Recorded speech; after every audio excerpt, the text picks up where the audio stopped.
नमस्ते दोस्तों, dB made easy tutorial में आपका स्वागत है। और ये हमारा ट्यूटोरियल नंबर 1 है और इसमें हम सीखेंगे इंट्रोडक्शन टू द डेटाबेस और ये इसका पहला पार्ट है। तो चलिए शुरू करते हैं।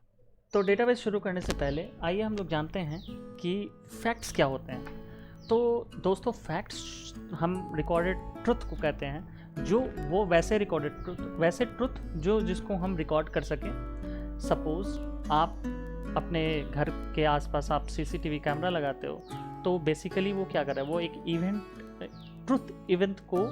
इवेंट को रिकॉर्ड कर रहा है। तो हम लोग कहेंगे कि सीसीटीवी एक फैक्ट हमें दे रहा है।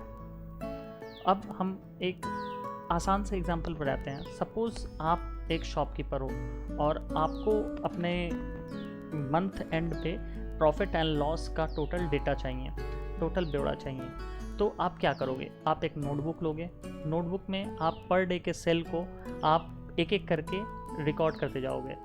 सपोज़ आपने 3 अप्रैल को 300 की सेलिंग की।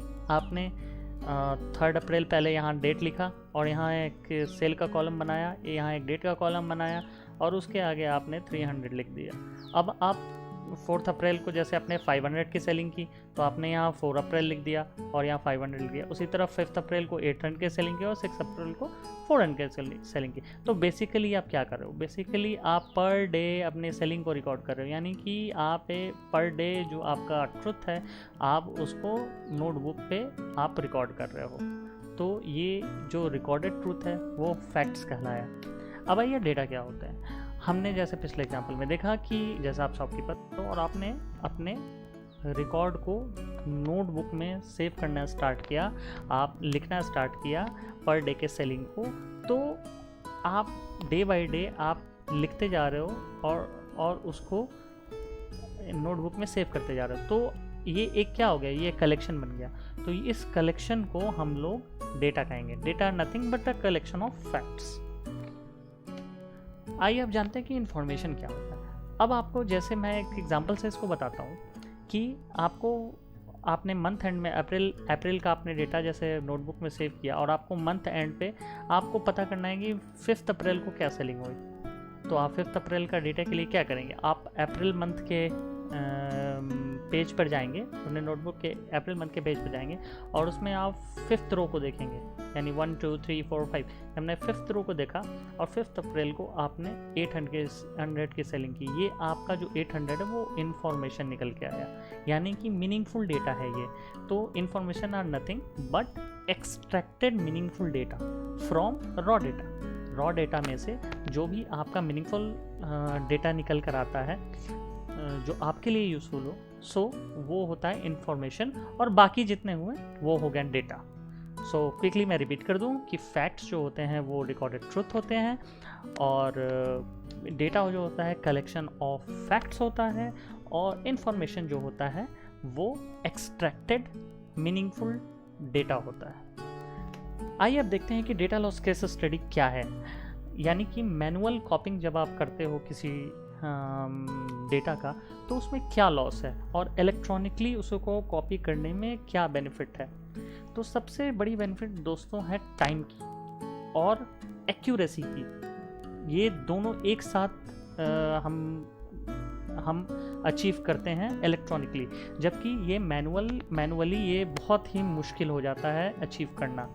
एक तो आप ढंग से कॉपी नहीं करोगे, या सही से कॉपी अगर आप कर भी लिए सही से कॉपी तो उसमें टाइम बहुत ज़्यादा लगेगी। एक एग्जांपल देखते हैं। एक टीचर ने जैसे असाइनमेंट दिया है तो कि आप सारे असाइनमेंट करके लाओ, और ए ने वो असाइनमेंट पूरा किया है और इसने बिल्कुल सही असाइनमेंट पूरे 40 पेजेस में ये असाइनमेंट हुए हैं। जो टीचर ने बताया था वो सारे इसने नोट डाउन किए हैं। बी जो है वो थोड़ा लेज़ी है, तो ए ने जो 14th में जो असाइनमेंट बनाया है, बी ने उसे कॉपी किया और ए का 80% कॉपी किया। तो यहाँ बी ने 32 पेजेस में उस असाइनमेंट को कॉपी किया। ये थोड़ा लेज़ी था। सी इस बी से भी ज़्यादा लेज़ी है और इसने 50% डेटा को कॉपी किया और इसने बी के 50% को डेटा कॉपी किया। मीन्स इसने उसी असाइनमेंट को 16 पेजेस में किया। और डी जो है वो सबसे ज़्यादा लेज़ी है और इसने सी के 30% डेटा को कॉपी किया तो इसने उसको नियर अबाउट 12 पेजेस में कॉपी किया। तो यहाँ आपने क्या देखा, यहाँ आपने देखा कि हेवी इंफॉर्मेशन लॉस हो रहा है डी के लिए। यहाँ वैसे तो सभी के लिए बी सी डी तीनों के लिए इंफॉर्मेशन लॉस है, लेकिन सबसे ज़्यादा आप देख रहे हो कि इसमें डी के लिए सबसे ज़्यादा इंफॉर्मेशन लॉस है। एक चीज़ और, डेटा कॉपी करने में हो सकता है कि बी से रॉन्गली इंफॉर्मेशन कॉपी हो, मीन्स कभी आपका कंसंट्रेशन नहीं रहा तो आप गलत चीज़ कॉपी कर लोगे, राइट। तो इस वजह से ये बी सी को भी गलत इन्फॉर्मेशन देगा, डी को भी गलत इन्फॉर्मेशन देगा। तो एक तरह से ये कंप्लीट इन्फॉर्मेशन लॉस है, राइट। तो इसलिए ये एक बिग लिमिटेशन है मैनुअल कॉपिंग ऑफ डेटा की। तो हमने समझा कि अगर हम मैनुअल कॉपी करते हैं डेटा या फिर मैनुअली प्रोसेस करते हैं डेटा, तो उसके क्या ड्रॉबैक हैं। अब आइए जानते हैं कि डेटाबेस क्या होता है। Database is actually a organized collection of structured information. कहने का सेंस, अगर आप अपना जो डेटा है, जो भी रॉ डेटा है, उसको आप इलेक्ट्रॉनिकली अपने सिस्टम पर यानी कंप्यूटर पर आप सेव करते हो उसके फिजिकल मेमोरी में, तो वो डेटाबेस कहलाता है। Database is nothing but a physical memory of your system which stores your data electronically। और इस सॉफ्टवेयर, ये डेटाबेस किसी ना किसी सॉफ्टवेयर के थ्रू मैनेज होता होगा, राइट। तो इस सॉफ्टवेयर को जो कि इसको मैनिपुलेट करता है, डिलीट करता है या फिर क्रिएट करता है, उसे हम लोग डेटाबेस मैनेजमेंट सिस्टम कहते हैं। तो इन पर डिफरेंस है। डेटाबेस क्या है? डेटाबेस एक ऑर्गेनाइज्ड कलेक्शन है जो कि डेटा को स्टोर करता है आपके सिस्टम पे, और डेटाबेस मैनेजमेंट सिस्टम इसको स्टोर करने का एक सॉफ्टवेयर है। इसको प्रोसेस करने का, स्टोर करने का, क्रिएट करने का, मैनिपुलेट करने का ये एक सॉफ्टवेयर है। मार्केट में बहुत सारे डेटाबेस अवेलेबल हैं, जिसमें MariaDB, MongoDB, Oracle, SQL server, MySQL, Sybase, Perl, MS Access और भी बहुत सारे हैं। बट हम लोग इसमें मेनली Oracle और MySQL पे थोड़ा बहुत कंसंट्रेट करेंगे। उसमें भी मेनली हम लोग Oracle पर कंसंट्रेट करेंगे अपने आने वाली वीडियो में, और इसमें 11G R2 बेसिकली हम लोग कवर करेंगे, क्योंकि यही सबसे ज़्यादा पॉपुलर और अब तक के चलने वाले डेटाबेसेस में सबसे पॉपुलर वर्जन यही है। तो हम लोग इसी को डाउनलोड करेंगे और इसी को इंस्टॉल करके हम लोग अपने डेटाबेस का स्टडी करेंगे। अब आइए देखते हैं कि DBMS आर्किटेक्चर क्या होता है। बेसिकली हम लोग DBMS 3 तरह के DBMS आर्किटेक्चर्स हम लोग डेली लाइफ में देखते हैं। पहला आर्किटेक्चर है 1 tier आर्किटेक्चर। इस आर्किटेक्चर में बेसिकली सर्वर का कोई रोल नहीं होता है।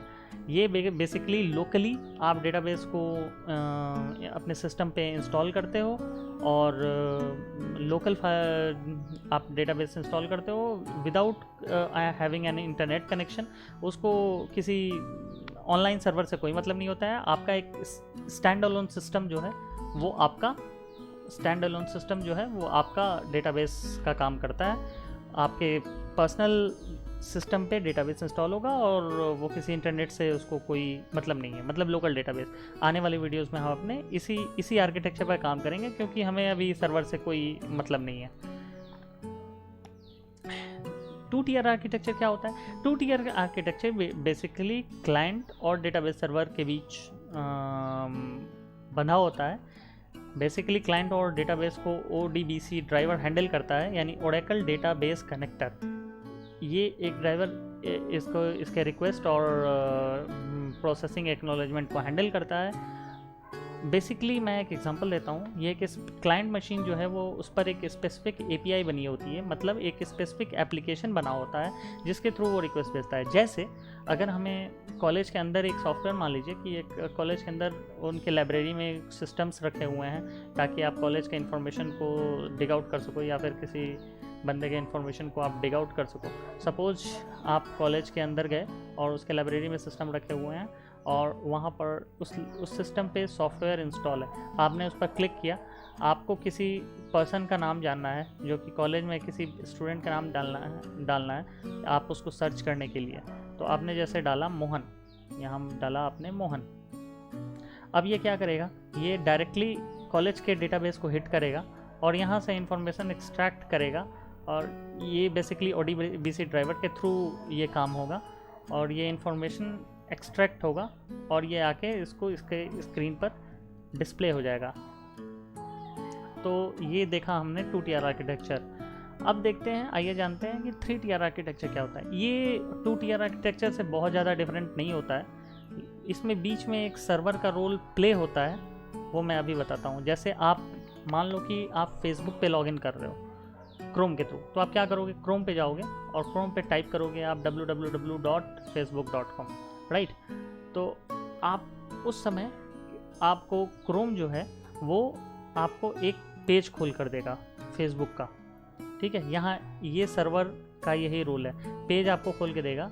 आपको यूज़र लॉगिन के लिए यूज़र आईडी और पासवर्ड आपको फिल करने को देगा। जब आप फिल करोगे तब ये सर्वर उस रिक्वेस्ट को ले जाएगा अपने डेटाबेस सर्वर के पास, राइट।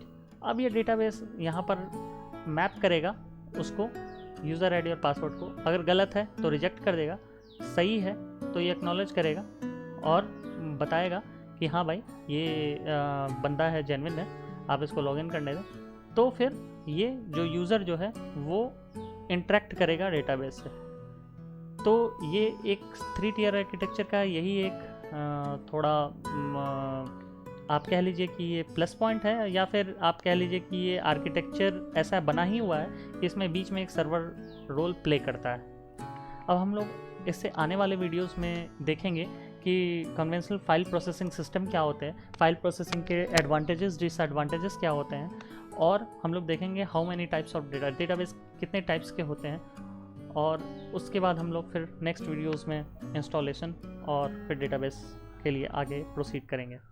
अगर आपको ये वीडियो अच्छा लगा तो इसे लाइक करें, अधिक से अधिक शेयर करें और हमारे चैनल को सब्सक्राइब करें।